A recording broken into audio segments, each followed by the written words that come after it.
Assalamualaikum warahmatullahi wabarakatuh.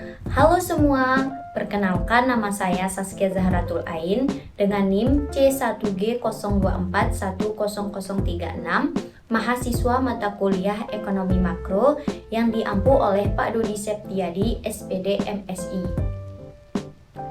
Pada video ini, saya akan mempresentasikan mengenai dampak kebijakan tarif impor Amerika Serikat terhadap produk Indonesia, khususnya sektor pertanian dan kebijakan makroekonomi nasional. Pada tanggal 2 April 2025, Presiden Amerika Serikat Donald Trump mengumumkan kebijakan tarif impor baru yang dikenal sebagai Liberation Day Tariff. Kebijakan ini menetapkan tarif dasar sebesar 10% untuk semua impor dan tarif tambahan yang lebih tinggi untuk negara-negara tertentu, termasuk Indonesia. Secara khusus, produk-produk dari Indonesia dikenakan tarif tambahan sebesar 32% yang berlaku pada 9 April 2025. Kebijakan ini bertujuan untuk mengurangi defisit perdagangan Amerika Serikat dan mendorong praktik perdagangan yang dianggap lebih adil. Namun, penerapan tarif ini berdampak signifikan terhadap ekspor Indonesia, terutama di sektor pertanian, yang selama ini menjadi salah satu penyumbang utama ekspor ke pasar Amerika Serikat.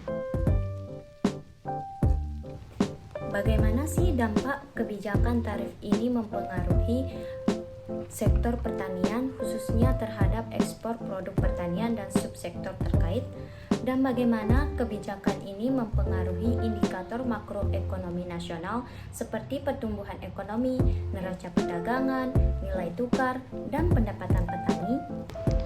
Dampak yang terjadi ke sektor pertanian yang pertama, turunnya daya saing ekspor, volume ekspor menurun, gangguan rantai pasok, dan pendapatan petani menurun. Penurunan permintaan ekspor membuat volume ekspor produk pertanian anjlok. Akibatnya, petani kesulitan menjual hasil panen, terjadi penumpukan stok, dan terganggu rantai pasok. Petani dan pelaku UMKM pertanian kehilangan pendapatan. Efek domino ini bisa langsung panjang jika tidak segera ditangani. Ada beberapa komoditas pertanian yang paling terdampak. Yang pertama ada kopi, yaitu kopi Arabica Gayo, ada kakao dari Sulawesi, ada minyak sawit, dan karet. Produk-produk ini sebelumnya menjadi penyumbang utama ekspor Indonesia ke Amerika Serikat. Tarif tinggi membuat harga produk kita menjadi kurang kompetitif, sehingga permintaan dari Amerika Serikat menurun drastis. Dampak yang terjadi pada indikator makroekonomi nasional yaitu yang pertama, dampak ke pertumbuhan ekonomi. Sektor pertanian menyumbang lebih dari 13% terhadap produk domestik bruto nasional. Ketika ekspor turun, kontribusi sektor ini terhadap PDB pun menurun. Dalam rumus PDB, ekspor bersih atau ekspor dikurangi impor adalah komponen utama. Jika ekspor turun drastis, maka PDB secara keseluruhan bisa ikut menyusut yang disebut kontraksi ekonomi. Yang ketiga, dampak ke neraca perdagangan. Turunnya volume ekspor menyebabkan penurunan penerimaan devisa. Jika impor tetap atau meningkat, neraca perdagangan bisa mengalami defisit. Hal ini berpotensi menimbulkan ketidakseimbangan eksternal yang serius. Penurunan ekspor juga berarti penerimaan devisa dari luar negeri berkurang. Bila impor tidak ikut turun atau bahkan naik, maka neraca perdagangan Indonesia bisa mengalami defisit. Ini mencerminkan ketidakseimbangan ekonomi yang berisiko terhadap stabilitas jangka panjang. Yang ketiga, dampak ke nilai tukar.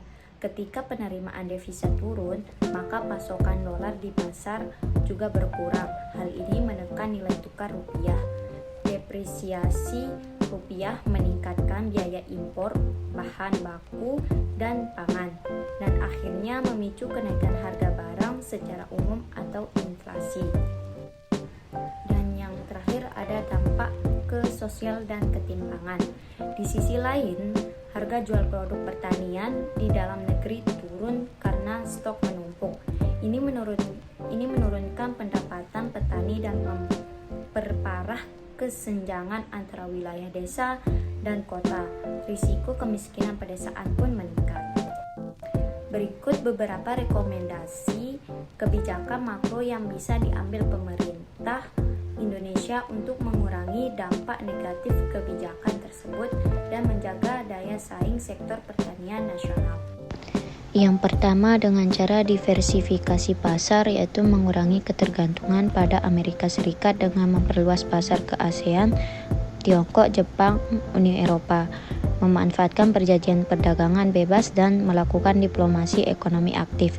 Yang kedua, dengan cara penguatan daya saing, yaitu meningkatkan produktivitas dan kualitas produk melalui teknologi, inovasi, dan riset. Memberikan pelatihan dan pendampingan kepada petani untuk adopsi teknologi pertanian modern.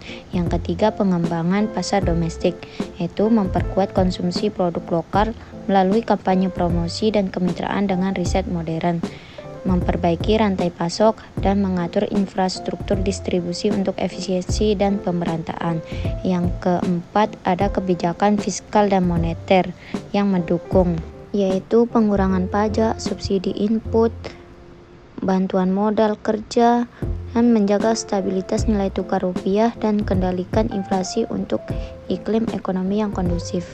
Dan yang terakhir, dengan cara perlindungan sosial yang terarah, yaitu menyediakan asuransi pertanian untuk melindungi petani dari risiko gagal panen dan fluktuasi harga, memberikan pelatihan keterampilan alternatif untuk diversifikasi pendapatan petani dan keluarga.